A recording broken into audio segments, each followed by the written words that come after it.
Iran navy చేతులు విరిచేందుకు America మూకుమ్మడి యుద్ధ తంత్రాన్ని ఉపయోగిస్తుంది. ఇరాన్ ఏది తమకు బలమో దాన్ని ధ్వంసం చేసేలా అమెరికా యాక్షన్ ప్లాన్ నడుస్తుంది.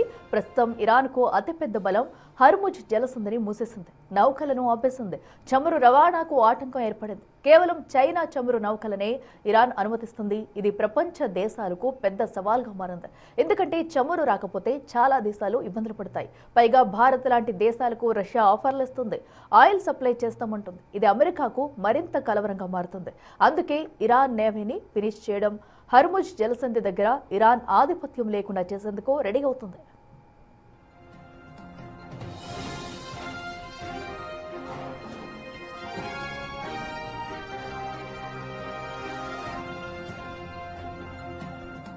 హర్ముజ్ దగ్గర షిప్పింగ్ ట్రాఫిక్ దాదాపు ఆగిపోయింది. నేవీ ట్యాంకర్లను ఎస్కార్ట్ చేస్తామని, ఇన్సూరెన్స్ ఇస్తామని అమెరికా అంటున్నా చాలా దేశాలు వెనుకంజ వేస్తున్నాయి.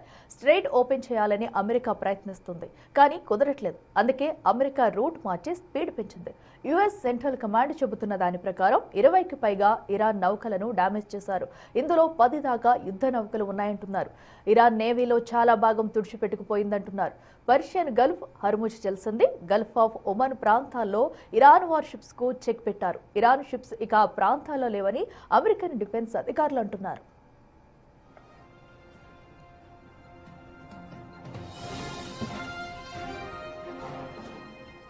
ఇక లేటెస్ట్ గా హిందూ మహాసముద్రంలో శ్రీలంక సమీపంలో ఇరాన్ వార్షిప్ ను అమెరికా సబ్మైరన్ పేల్చేసింది.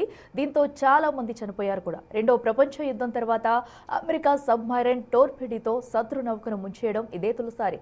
మొత్తంగా నావల్ ఫోర్స్ లో ఇరాన్ రోజు రోజుకు బలహీనపడుతుంది.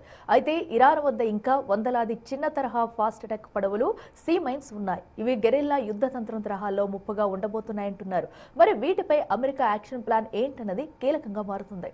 అమెరికా చర్యలు చూస్తుంటే ఇరాన్ నేవీని పూర్తిగా మట్టుబెట్టి హర్ముజ్ జలసంధిని తన ఆధీనంలోకి తీసుకునేలా కనిపిస్తుంది.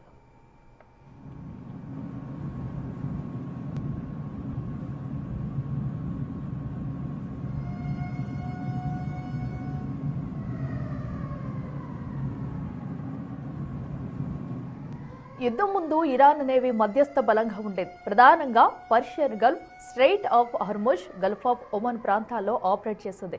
కానీ యుద్ధం 5వ రోజు నాటికి అమెరికా దాడుల వల్ల ఇరాన్ నేవీ దాదాపు 70 నుంచి 80% బలహీనపడింది. చాలా వరకు ప్రధాన యుద్ధ నౌకలు నాశనమైపోయాయి.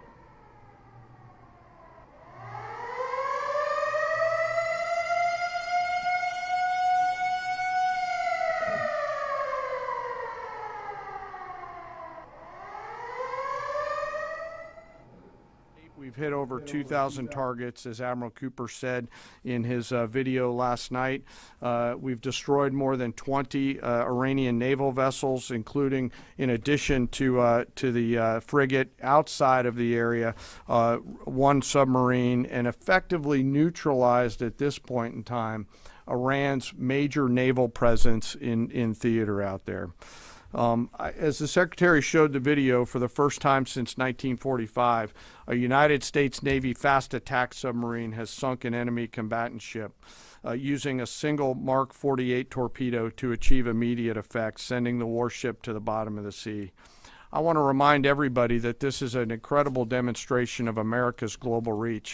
To hunt, find, and kill an out-of-area deployer is something that only the United States can do at this type of scale. Over the next 24 to 48 hours, CENTCOM will continue to strike infrastructure and naval capability, and we'll continue to assess our progress against the military objectives. It does take time for us to collect that information and to assess en route. Much of our intelligence, surveillance, and reconnaissance capability is currently hunting and killing